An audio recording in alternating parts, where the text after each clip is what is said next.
Every summer, my family takes a road trip across the country. We usually stay in motels. They're cheap, easy to find, and all we really need is a bed to sleep in. This summer, however, one motel stood out from the rest. We'd been driving for nearly 12 hours and were somewhere in Arizona when we decided to stop for the night.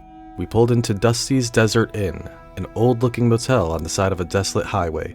The neon sign flickered, casting a dim glow on the cracked asphalt. The owner, an elderly man with deep wrinkles and watery eyes, handed us the key to room 13. "You folks are in luck," he said with a crooked smile. "This room's got history." Too tired to ask for details, we headed to our room. The musty scent of old carpets and decaying wood hit us as we entered. But as I looked around, I noticed something peculiar. There were faint markings on the wall behind the bed. Curiosity piqued, I approached to get a better look. In almost transparent ink, a series of messages stretched across the wall. I squinted to read them, and as I did, a chill ran down my spine. "Don't trust the mirrors. He watches from the other side. The keys don't lock him out." Confused and alarmed, I called my family over. My younger sister's face turned pale as she read the messages. She whispered, "Did you see the bathroom mirror?" With a sinking feeling, I rushed to the bathroom.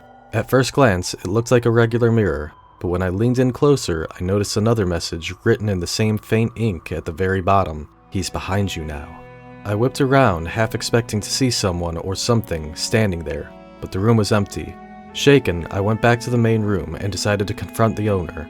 He listened quietly, his expression unchanged. "Ah, room 13, he murmured. "It's said that many years ago, a man stayed in that room and disappeared without a trace. Guests have reported seeing his reflection in mirrors, always standing just behind them." "Why didn't you tell us this earlier?" I demanded. He just shrugged. "It's just a legend," he replied. "Besides, no one's seen him for years." That night I couldn't sleep. Every creak of the floorboards or gusts of wind sent my heart racing. The messages on the wall loomed large in my mind. Around 3 a.m., my sister shook me awake. Her eyes wide with fear, she whispered, "I saw him."